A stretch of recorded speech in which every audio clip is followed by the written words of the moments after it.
This is video 2 for weekend October 14th and October 15th and 16th. So this is video 2, picking up with the industrial northeast. A little closer here.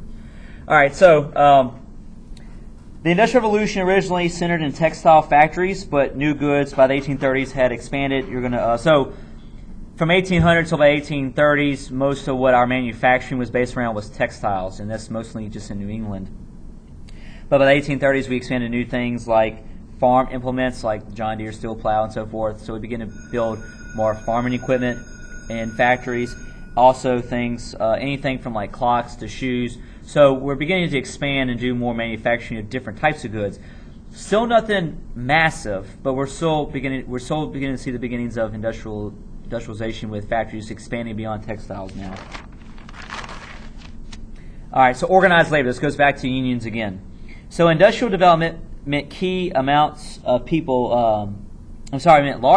people no longer were independent farmers like they used to be, and you don't have artisans like used to either. So before, farmers would do their own thing, grow their own crops, they'd be left alone. But now you have people working together in these factories, and they're all facing these terrible conditions where the owners don't treat them well necessarily, don't pay them well, or have them be in poor conditions.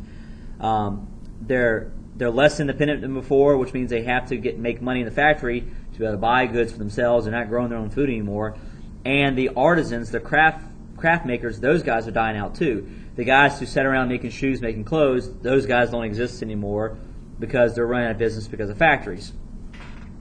So with low pay, long hours, and unsafe working conditions, urban workers began to organize unions and political parties to protest their interests. So not only do workers sometimes form unions, and most times these unions are local based, they're not national based. They'll form unions, and sometimes they can turn that into political parties as well too. The first Labor Party, which we actually still have a Labor Party today, based around workers' rights. The first U.S. Labor Party was formed in 1828. So that's one of our first major third parties, is the Labor Party, formed in 1828. Sorry, I lost the place. And they got a few members elected to things like city council. So while never a major party, they are able to win some local elections and try to make improvements for workers in their own communities. The first Labor Party developed in Philadelphia in 1828 and got a few members elected into city council, like we said. Briefly in the 1830s, increasing workers joined unions and participated in strikes. So not only workers beginning to join unions, they're also beginning to strike, which means they're beginning to protest the factory conditions, which means if they go on strike, their hope is the factory can't operate because they're all outside the factory, not operating it, whereas the owner can't make the goods that he wants to make as a result of all this. All right, so one court case that kind of ties into all this is Commonwealth versus Hunt. This is a court case you do need to be aware of. It's Commonwealth versus Hunt, 1842. So this is one victory for labor unions here in the 1840s. The Supreme Court rules that peaceful unions had the right to negotiate labor contracts with employers. So the Supreme Court rules that peaceful unions had the right to negotiate labor contracts with employers, meaning that it basically recognized that unions can exist and negotiate a contract with their employer legally. And even in some states, you see by the 1840s and 50s, some states begin to pass bills that require there to be a 10-hour workday. So there's some states that begin to require a 10-hour workday for workers. That way working is not all the time, every day, and so forth. There were still problems that limited their improvements. Number one, the periodic depressions. Every 20 years or so, you have these depressions, like the Panic of 1837, and so that makes for more employment, which means that membership declines because if you don't have a job, you can't really have a union. So that's a problem right there, is the fact that you have these periodic depressions. That's number one.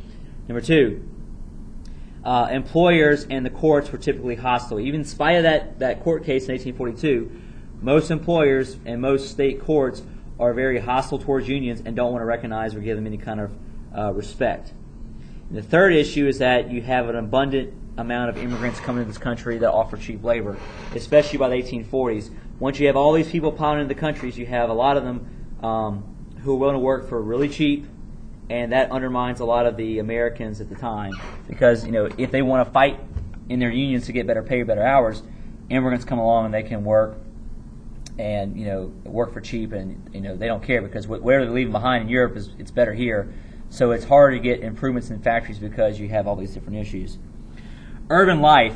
So population in the urban areas grew from 5% in 1800 to about 15% in 1850. So 15% of Americans are living in urban areas by 1850. It's only going to get bigger from there.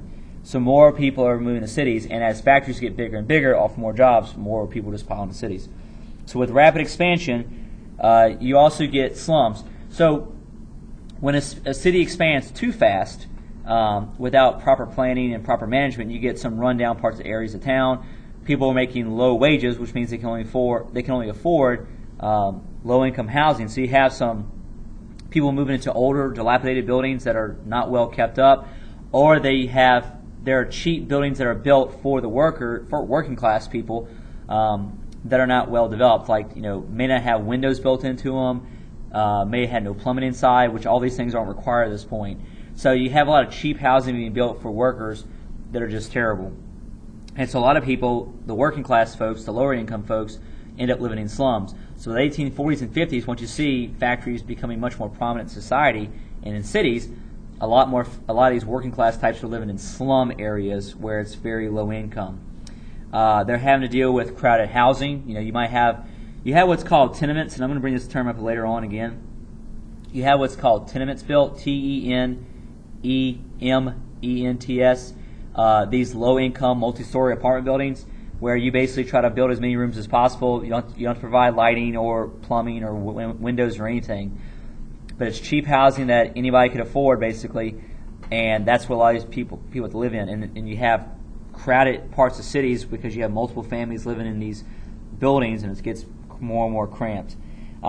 Poor sanitation. There's no garbage men or cleanup crews. There's not a lot of necessary sewage systems or whatever, so people dump their sewage, their trash in the streets. There's no plumbing, so a lot of things just get dumped into the streets as a result. Diseases get diseases spread, become more impactful. There are high rates of crime as a result. If you're poor and there's not a lot you can do, you might turn to crime like stealing or pickpocketing or whatever. But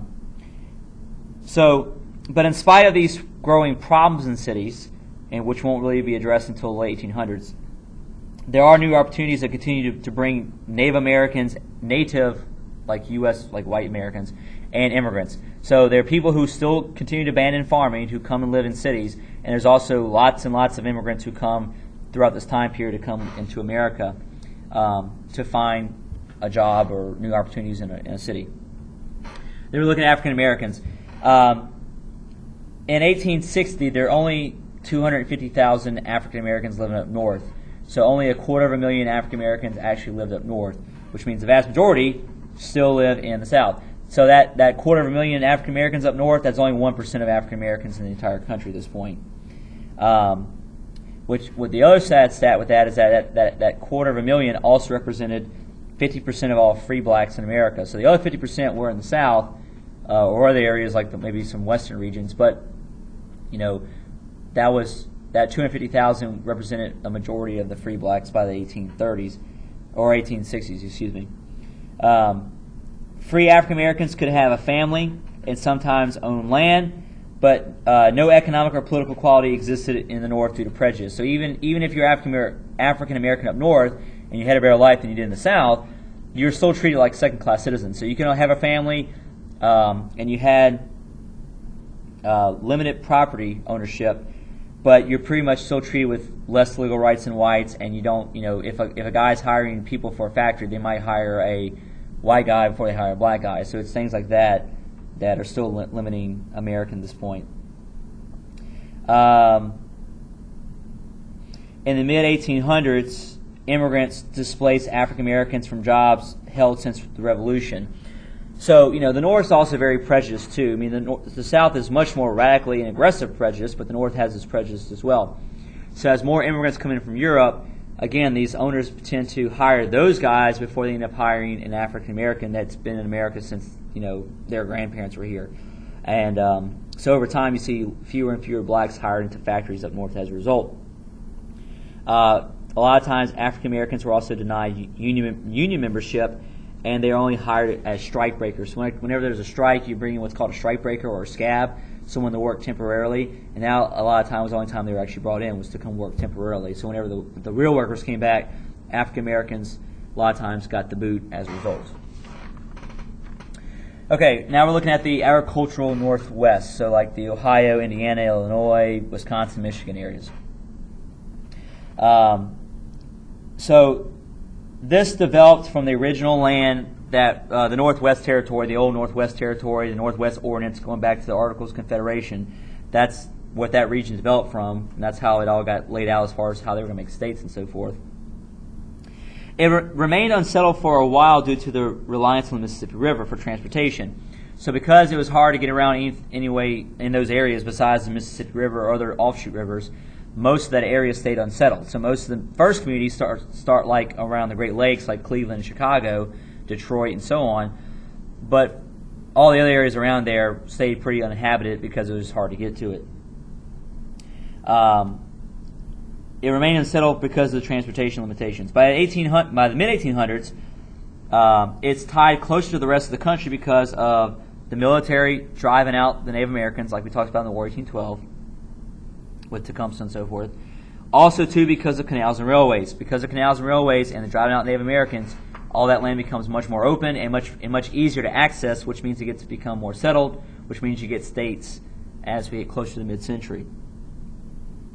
So look at agriculture first.